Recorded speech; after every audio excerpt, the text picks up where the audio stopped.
អត្តចរិតទូទៅរបស់មនុស្សដែលកើតនៅក្នុងខែមេសា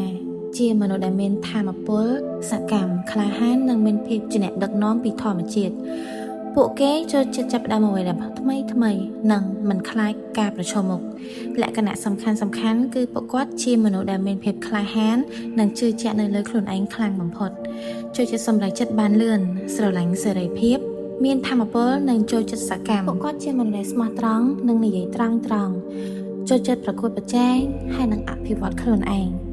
សម្រាប់ចំណុចខ្លាំងរបស់អ្នកដែលកើតនៅក្នុងខែមេសាគឺពួកគាត់ជាមនុស្សដែលមានភាពនិងមានសមត្ថភាពជាអ្នកដឹកនាំមានភាពក្លាហាននៅក្នុងការសម្រេចចិត្តរៀនបានលឿនមានភាពច្នៃប្រឌិតអាចជំរុញនិងលើកទឹកចិត្តអ្នកដទៃបានយ៉ាងល្អ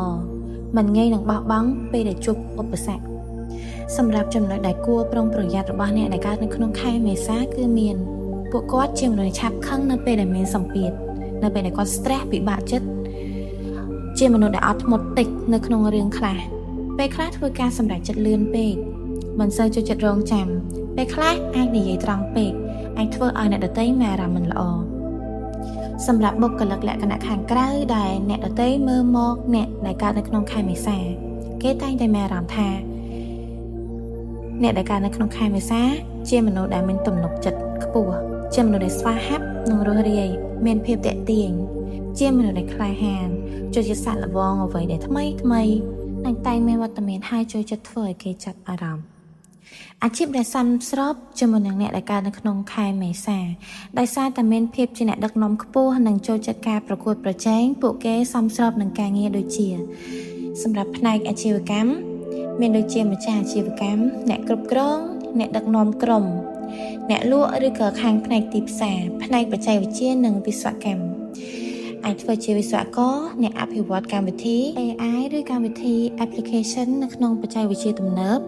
អ្នកគ្រប់គ្រងគម្រោងផ្នែកសុខាភិបាលនិងសង្គមមានដូចជាវិជ្ជបណ្ឌិតគិលានុបដ្ឋាយិកាបុគ្គលិកសង្គ្រោះបន្ទាន់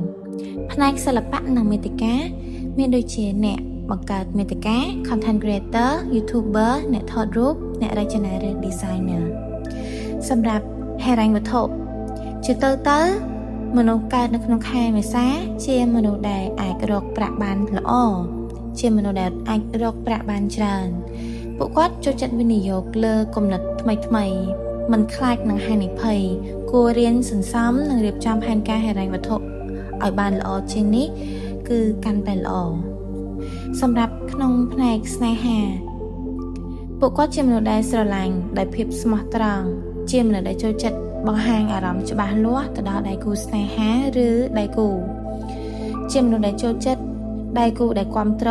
និងយល់ចិត្តជាមនុស្សដែលចូលចិត្តដៃគូដែលនៅចិត្តគាត់យល់ចិត្តគាត់ហើយនឹង support គាត់ជាមនុស្សដែលអត់ចូលចិត្តការកុហកឬការគ្រប់គ្រងខ្លាំងពេកទេពួកគាត់ជាមនុស្សដែលនឹងចាក់ចេញឆ្ងាយឬក៏មិនចូលចិត្តតែម្ដងពេលដែលដៃគូស្នេហារបស់ពួកគាត់គ្រប់គ្រងគាត់ខ្លាំងពេកហើយសម្រាប់អ្នកដែលកើតនៅក្នុងខែមេសាគឺបែងចែកជា2តាមថ្ងៃកំណើតចាប់ពីថ្ងៃទី1រហូតដល់ថ្ងៃទី19ខែមេសាគឺជាមនុស្សដែលមានភាពក្លាហានមានភាពជាអ្នកដឹកនាំចូលចិត្តការប្រកួតប្រជែងមានថាមពលខ្លាំងនិងពូកែខាងសម្រេចចិត្តហើយសម្រេចចិត្តរហ័សហើយសម្រាប់អ្នកដែលកើតនៅក្នុងខែមេសាដូចគ្នាប៉ុន្តែថ្ងៃទី20រហូតដល់ថ្ងៃទី30ពួកគាត់ជាមនុស្សដែលស្ងប់ស្ងាត់និងអត់ធ្មត់បំផុតស្រឡាញ់ស្ថិរភាពឧស្សាហ៍ព្យាយាមស្មោះត្រង់ពូកែគ្រប់គ្រងលុយនិងការងារនេះគឺជាការសង្ខេបខ្លីៗរបស់អ្នកដែលកើតនៅក្នុងខែមេសាមនុស្សដែលកើតនៅក្នុងខែមេសាជាមនុស្សដែលមានទំនុកចិត្តខ្ពស់ក្លាហានសកម្មនិងមានសក្តានុពលភាពនៅក្នុងការដឹកនាំខ្លាំងមែនទែនប្រសិនបើធ្វើការងារដែលអាចប្រើសមត្ថភាពច្នៃប្រឌិតនិងការសម្រេចចិត្តរបស់ខ្លួនពួកគេអាចទទួលបានភាពជោគជ័យយ៉ាងល្អកុំភ្លេចសន្សំលុយឲ្យច្រើនផងណាអ្នកដែលកើតនៅក្នុងខែមេសាហើយកុំភ្លេចចែករំលែកវីដេអូនេះជូនចំពោះមិត្តភ័ក្តិរបស់លោកអ្នកឬដៃគូស្នេហាដែលកើតនៅក្នុងខែមេសាដើម្បីចែករំលែកដូចជាចំណេះដឹងទូទៅឲ្យគេបានយល់ដឹងបុគ្គលិកលក្ខណៈផ្ទាល់ខ្លួនក៏ដូចជាការងារនិងការសន្សំលុយសូមកុំភ្លេចចូលរួមការ like comment ដូចជាការ share ដើម្បីគាំទ្រ Channel Lotus Moon យើងខ្ញុំផងដែរអរគុណអ្នកទាំងអស់គ្នាចំពោះការស្ដាប់